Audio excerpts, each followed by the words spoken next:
गुजार कि ससुर का भूसा डार दियो सुभोजन गौ की सा। कन्हैया ने बांसुरी ऐसी छेड़ी सारी गोपियां सुध-बुध भूल गईं।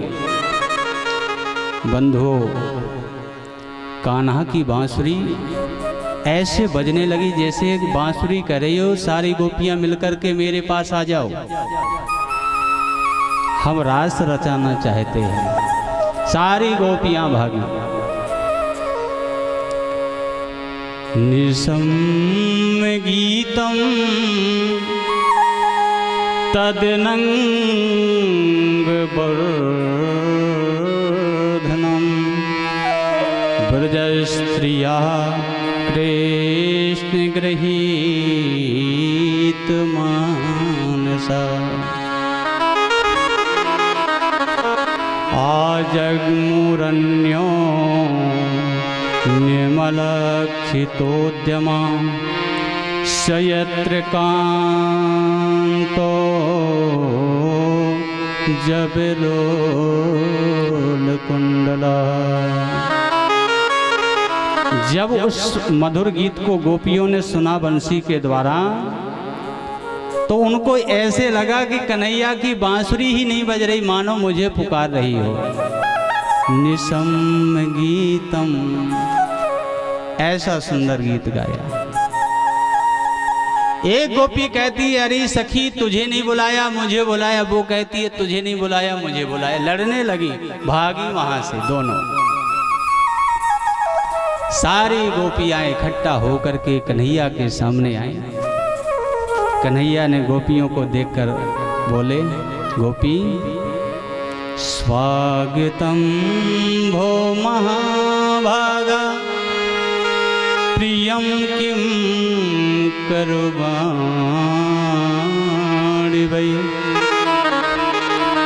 ब्रजस्यानां मया कंचित ब्रूतागमन कारणम। आप सभी मेरे पास आई, ये तो बड़ी प्रसन्नता की बात है, स्वागत है आपका। ये महाभागो आपके आगमन से मुझे बहुत आनंद मिला, लेकिन वन में अकेली आई हो एक कारण मुझे मालूम नहीं चला। स्त्री को कभी भी रात्रि में बाहर नहीं निकलना चाहिए, आपने अपराध कैसे कर दिया। रजन्ने शाम घोर रूपा घोर सत्वानिसेविता प्रतीयात ब्रजम नेहम स्त्रियम स्त्रीभिः सुमध्यमा। देवियों, ये रात्रि कितनी घोर है। इस घोर रात्रि में आप आई, अपने पतियों की सेवा छोड़ करके आई, अपने ससुर सास की सेवा को त्याग करके आई। ये आपने बहुत बड़ा अपराध कर दिया देवी। अब गोपियां कहने लगी, देखो आए हम इनसे मिलने के लिए, बंसी सुनने के लिए इनकी, और ये हमको कथा सुनाने लगे। क्या मैंने कोई पाप किया है? नहीं देवी, सबसे बड़ा धर्म है पतिव्रत धर्म, और आप अपने पतियों की सेवा का त्याग करके जो आई हो ना, यह आपने जघन्य अपराध किया है। इस अपराध को वो परमात्मा कभी क्षमा नहीं कर सकता है। जानती हो पतिव्रत धर्म क्या होता है? हम आपको एक कथा सुनाते हैं। कन्हैया गोपियों को कथा सुनाने लगे कि पतिव्रत धर्म होता क्या है। गोपियों, एक पतिव्रता नारी थी, आंगन में बैठ करके चावल बीन रही थी। ध्यान से सुनना। वो पतिव्रता नारी आंगन में बैठ करके मन से चावलों को बीन रही थी। पति कहीं बाहर से आए, पति आए और पति आ करके पत्नी की गोदी में सो गए। थके हुए थे, पति सो रहे गोदी में, चावल बीन रही है। एक जगह अग्नि का कुंड है, अग्नि जल रही है। उसका इकलौता पुत्र खेल रहा था वहीं पर। खेलते खेलते खेलते खेलते वो अग्नि कुंड तक पहुंच गया। अब वो पतिव्रता नारी सोचती है कि अगर हम बच्चे को बचाते हैं तो पतिव्रत धर्म नष्ट हो जाएगा, और अगर पति नींद से जाग गए तो हमारा पतिव्रत धर्म नष्ट हो जाएगा, और नहीं बचाते हैं तो वो बच्चा नष्ट हो जाएगा। करें तो क्या करें? विचार में पड़ गई। धीरे धीरे करके उसका बच्चा वो उस कुंड की तरफ चला गया जहां वो अग्नि जल रही थी। वो वहां जैसे ही पहुंचा, वो गिरने ही वाला था कि उस पतिव्रता नारी ने अपने नेत्रों को बंद कर लिया कि अगर मेरा सच्चा पतिव्रत धर्म होगा तो बालक बच जाएगा। आंख बंद करी, आंखों से आंसू झलक आए, और जैसे कुछ देर बाद आंखों को खोला तो बालक कुंड में था, लेकिन कैसे? सुरक्षित था, खेल रहा था अग्नि में। भगवान कृष्ण कहने लगे, क्यों देवियों, पतिव्रत धर्म कितना ऊंचा है। भगवत कृपा से भी पतिव्रत धर्म ऊंचा है। गोपियां सकुचा गईं, कहने लगी, कन्हैया तुम ये मत समझो कि तुम्हें ही कथा आती है, हमको भी कथा आती है। तो गोपियां अपनी कथा सुनाने लगीं। बोले, कन्हैया एक पतिव्रता नारी थी, दोनों पति पत्नी में बड़ा प्रेम था। एक दिन उसके पति बोले कि मैं कहीं परदेश जा रहा हूं धन कमाने के लिए, धन की अति आवश्यकता है। धन कमाने के लिए जब पति जाने लगा तो वो पतिव्रता नारी चरणों को पकड़ गई। बोले, प्रभु आप जा रहे हैं, आपके सिवा में कैसे जीऊंगी, मैं जिंदा नहीं रहूंगी। तो पति ने कहा कि ये काम करना, मैं अपने ही स्वरूप का एक मिट्टी का पुतला बना करके तुम्हें देता हूं, उसी की मुझे उस पुतले में देखना, और उस पुतले को मेरा ही स्वरूप अपनी नजरों में बैठाना। बोले, ठीक है। पुतला बना दिया मिट्टी का, रख दिया, विदेश चला गया पति। अब वो जो भगवान के साथ करती है वही पुतले के साथ करती है। स्नान करवाती है, वस्त्र पहनाती है, चंदन लगाती है, प्रसाद लगाती है, पूजा करने लगी। 2-4 वर्ष हो गए पूजा करते करते। 2-4 वर्ष बाद जब पतिदेव वापस लौटे तो सांकर को खनखनाया, यहाँ ये उस पुतले की पूजा कर रही थी। सांकर खनखनाते रहे, पूरा दिन निकल गया, लेकिन उसने सांकर को नहीं खोला, दरवाजों को वो नहीं खोला। अब गोपियां कहती हैं, कन्हैया अब तुम ही बताइए, क्या उस स्त्री को दरवाजा खोलना चाहिए कि नहीं खोलना चाहिए? भगवान बोले, जब साक्षात पति आ गए तो मिट्टी के पति को छोड़ के तो खोलना चाहिए। गोपियां कहती हैं, आपने ही कह दिया ना, इसी से ये संसार का जो पति है वो मिट्टी का पति है मेरा, और आप संसार के जगत पति हो, इसलिए आत्मा के पति तो आप ही हो, ये तो मिट्टी के पति हैं, इसलिए मुझे कहाँ आना चाहिए? आप कह रहे हो इस घोर रात्रि में आप चली आए, मुझे संसार के पतियों की आवश्यकता नहीं है।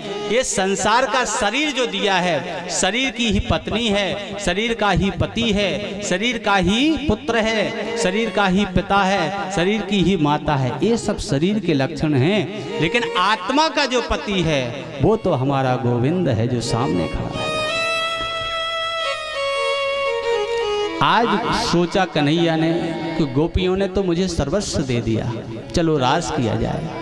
जितनी गोपियां थी उतने कृष्ण बन गए, रास हुआ। लेकिन एक होता है मान, दूसरा होता है अभिमान। राधा जी को था मान। मान किसको कहते हैं? मान उसको कहते हैं कि अपने जो कोई खास व्यक्ति हो उसके प्रति अभिमान हो, उसको कहते हैं मान। राधा को भगवान श्री कृष्ण के प्रति मान था कि भगवान कृष्ण मुझे छोड़ नहीं सकते हैं, मेरे बिना रह नहीं सकते हैं। लेकिन गोपियों को हो गया अभिमान। अभिमान कैसा? मैं इतनी सुंदरी हूँ, देखो कन्हैया मेरे साथ रास कर रहा है, सबसे सुंदर हूँ, सबसे गुणवान हूँ, कन्हैया मुझ पर रीझ गया, ये अभिमान हो गया। जब अभिमान आया तो हमारे गोविंद ने लीला की, अंतर ध्यान हो गया। जब अंतर ध्यान हो गए तो गोपियां चटपटा गई, मेरा कन्हैया कहाँ गया, कन्हैया कहाँ गया।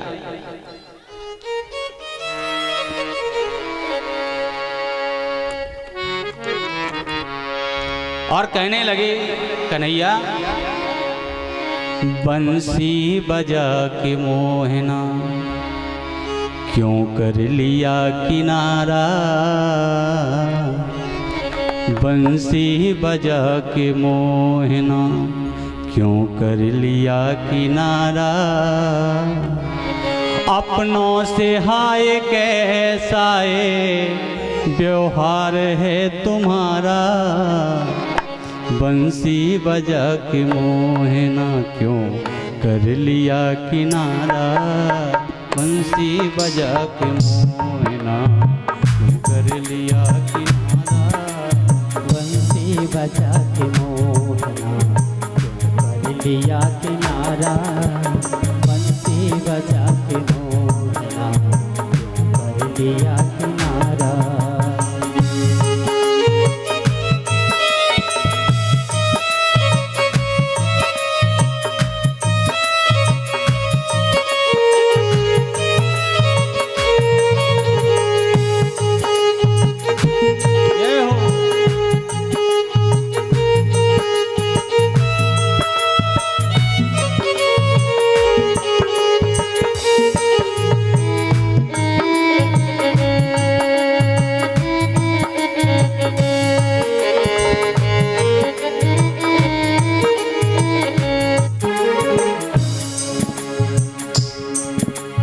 ढूंढा गली गली में, खोजा डगर डगर में, अरे ढूंढा गली गली में, खोजा गली गली में, ढूंढा गली गली में, खोजा डगर डगर में, ढूंढा गली गली में, खोजा डगर डगर में, मन में यही लगन है, मन में यही लगन है, दर्शन मिले दोबारा, मुरली यही लगन है, दर्शन मिले दोबारा, मुरली बजा के मोहना क्यों कर लिया किनारा, मुरली बजा के मोहना क्यों कर लिया किनारा।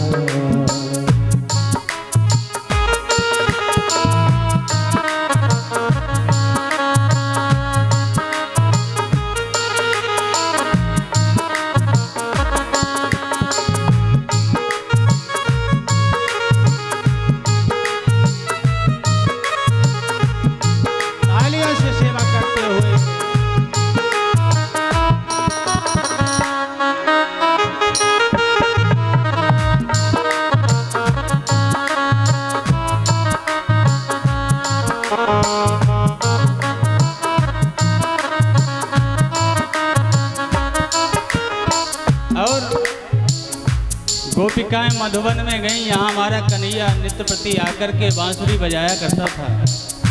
मधुबन से पूछ रही हैं, मधुबन तुम ही बताओ मोहन कहाँ गए हैं। ओ मधुबन तुम ही बताओ मोहन कहाँ गए हैं। मधुबन तुम ही बताओ मोहन कहाँ गए हैं। अरे मधुबन तुम ही बताओ मोहन कहाँ गए हैं। मोहन कहाँ गए हैं।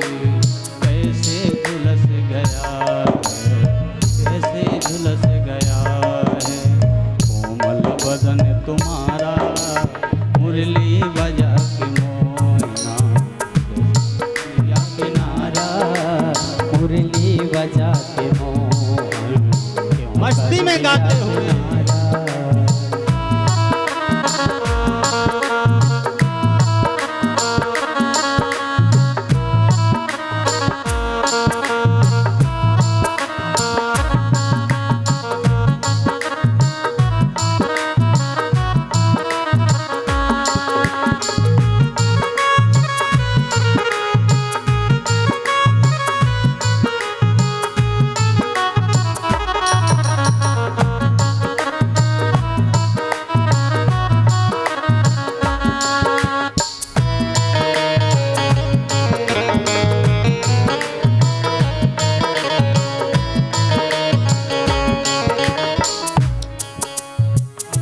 गोपिकाएं यमुना के पास गईं।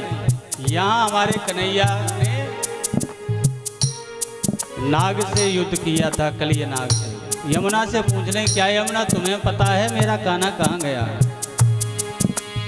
यमुना तुम ही बताओ छलिया कहाँ गया है? अरे यमुना तुम ही बताओ छलिया कहाँ गया है यमुना तुम ही बताओ छलिया कहाँ गया है? अरे यमुना तुम ही बताओ छलिया कहाँ गया है। तुम भी द्रवित हुई हो, तुम ही द्रवित हुई हो, बहती है नील धारा। तुम ही द्रवित हुई हो, बहती है नील धारा। मुरली बजा के मोहना क्यों कर दिया किनारा? अरे मुरली बजा के मोहना क्यों कर दिया किनारा।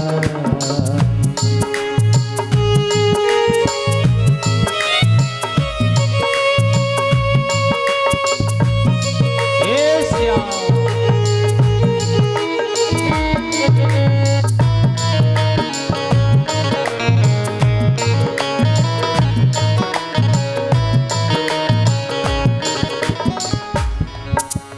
दुनिया कहे दीवानी, पागल कहे जमाना जमाना। अरे दुनिया कहे दीवानी पागल कहे जमाना। दुनिया कहे दीवानी, पागल कहे जमाना जमाना। अरे दुनिया कहे दीवानी पागल कहे जमाना। और तुमको भूल जाना, पर तुमको भूल जाना तुमको नहीं गमारा। तुमको भूल जाए हमको नहीं गवारा। मुरली बजा के मोहना क्यों कर दिया किनारा? अरे मुरली बजा के मोहना क्यों कर लिया किनारा।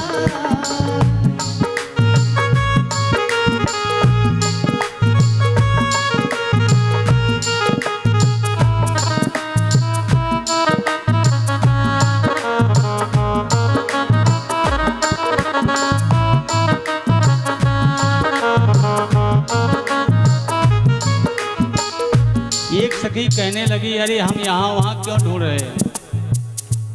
राधा के पास अवश्य मिल जाएंगे, क्योंकि बिना राधा के श्याम रह ही नहीं सकते।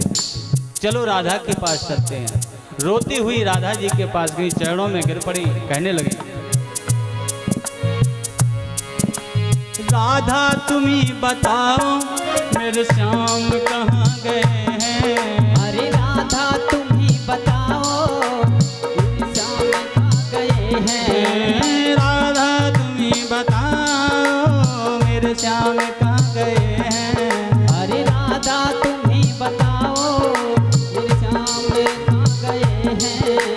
तुम भी द्रवित हुई हो, तुम भी द्रवित हुई हो, बहती है अश्रुधारा।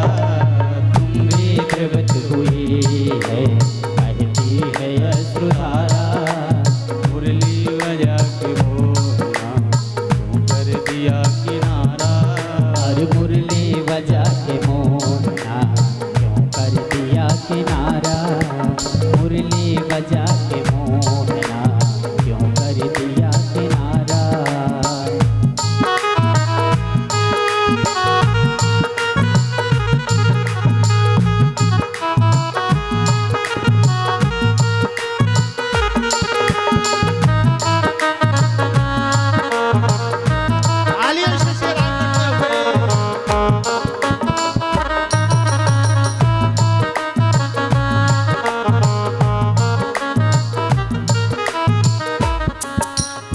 क्या आप लोगों ने देखा है कन्हैया को? जरा हाथ उठाओ जिस जिसने देखा हो, क्योंकि गोपी अब पूछने के लिए आ रही हैं।